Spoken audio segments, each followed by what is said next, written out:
கல்யாணம் ஆகி வந்த போதும் நானும் மாறி தான் இருந்தேன். ஏன்னா அவங்க வீட்டில் அந்த பூஜை இருக்கிறதுனால வந்து மாறி இருந்தது. நிஜமாவே நமக்கு மனசுக்கு கஷ்டம் வரும். ஓகே, இந்த 4 நாள் நம்மளொரு இது அது வேண்டாமேன்னு ஓகே, இன்னுமே தோணி இருக்கு. அது வந்து ரொம்ப நம்மளே ஏதோ ஒரு மானசீகமாக ரொம்ப கஷ்டமாக இருக்கும் அது. ஓகே, அப்புறம் பெட்டிலும் படுக்க வேண்டாங்க, பெட்டிலும் படுக்கலாமே, என்ன பண்ணுறது, நம்ம பிறந்த போது இது ஒரு நேச்சுரலாக வரன காரியம் தான். பட் இந்த மாதிரி கோவில் மாதிரி உள்ள இடத்துல ஏற வேண்டாமே. ஏன்னா வந்து அங்கே தாந்திரிகம் மாந்திரிகம் எல்லாம் பண்ணி அந்த கோவில் வரத்துக்கு முன்னே நிறைய அந்த பூஜை இதெல்லாம் பண்ணி அதோட ஸ்ட்ரக்சரில் அதில் வந்து ஒரு பாசிட்டிவிட்டி இது இல்லாமல் வந்தால் நம்மளுக்கு ஆக்சுவலி மோஸ்ட் நான் சொல்கிறேன், நம்மளுக்கு நம்மளே ஃப்ரெஷ் ஆகாத இருக்கு. ஓகே, நம்மளுக்கே உள்ளில் ஒரு ஒரு இது இருக்கும். இதெல்லாம் மாறி குளிச்சு ஃப்ரெஷ்ஷாக வரைச்சி தான் நம்மளுக்கே ஒரு எனர்ஜி கிடைக்கும். ஓகே, அண்ட் இந்த நேரத்தில் ஒரு ரெஸ்ட் தேவை. Actually ladies NEET rest actually. Okay, அது வந்து ஒரு ரெஸ்டிங் டைமா தான் பார்க்கலாம். பட் அது வந்து ஒரு ஸ்டீரியோடைப்பா ஆக்க கூடாது. அதெல்லாம் அந்த பெட்டில் படுக்கலாம், தள்ளி தூரமா வச்சுக்க கூடாது. ஸ்டில் எவ்வளோ நம்ம இதெல்லாம் மாறியாச்சு சமூகம்னாலும் அது ஒரு கஷ்டமான விஷயங்கள் தான் மேம். கண்டிப்பா அதே டைம்ல நீங்க இந்த விஷயங்கள் சிலது ஃபேஸ் பண்ணிருக்கீங்க அப்படின்றப்ப என் பொண்ணு இதை ஃபேஸ் பண்ணிடக்கூடாது அப்படின்னு நீங்க நினைச்சது? கண்டிப்பா இனிவானாலும் அவளும் நாளைக்கு கல்யாணம் பண்ண போகிறச்சே வந்து பூஜா ஹோம் தொட வேண்டாம், விளக்கேற்ற வேண்டாம், அதெல்லாம் பண்ணட்டும்.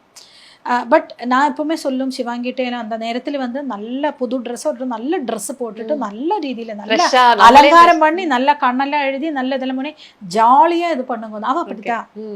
அவ எங்க இது அந்த நேரம் எல்லாம் வெளியே போறதுனா நல்ல கரெக்டா தான் போறது.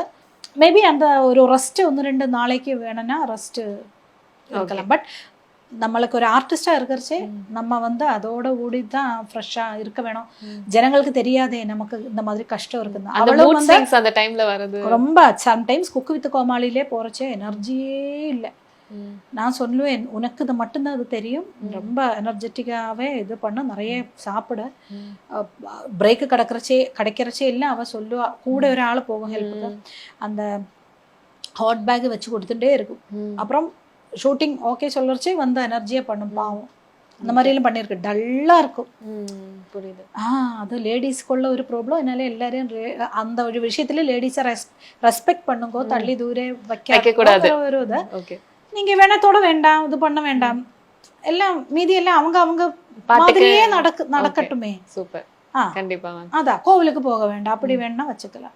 பொதுவாவே உமன்ஸ் டேனா உங்களுக்கு ஃபர்ஸ்ட் ஞாபகம் வர விஷயம்னா என்ன மேம்? ஆக்சுவலி நான் விமன்ஸ் டே வந்து ரொம்ப கொஞ்சம் வருஷங்கள் தானே நம்ம இந்த டேஸ் எல்லாம் வந்திருக்கு இல்லையா. டேஸ் எல்லாம் வந்து நான் எல்லாம் வந்து காலேஜ் படிக்கிற நேரம் எல்லாம் வந்து விமன்ஸ் டே எல்லாம் இல்லை அந்த மாதிரி இருக்கு. பட் இந்த மாதிரி செலிப்ரேஷன் அந்த மாதிரி எல்லாம் இல்லை. இப்போ வந்து எல்லாம் வந்து ஃபாதர்ஸ் டே, மதர்ஸ் டே, விமன்ஸ் டே, இந்த மாதிரி நிறைய வந்து ரொம்ப சந்தோஷமா இருக்கு. இந்த மாதிரி ஏதாவது டேஸ் எல்லாம் வரணும். இப்போவாவது வந்து நம்ம குழந்தைகள் ஃபர்ஸ்ட் வந்த குழந்தைகள் ஹாப்பி மதர்ஸ் டே, எஸ்பெஷலி எங்க பையன் எல்லாம் வந்து அம்மா அவன் கொஞ்சம் பேஸ் உண்டு. அது குழந்தைகள் சிவாங்கி ஹாப்பி மதர்ஸ் டே, அவங்க 2 பேரோட அந்த வே ஆஃப் ப்ரெசன்டேஷன் டிஃப்ரெண்டா இருக்கு. ஸோ அதுதான் ஃபர்ஸ்ட் ஞாபகம்.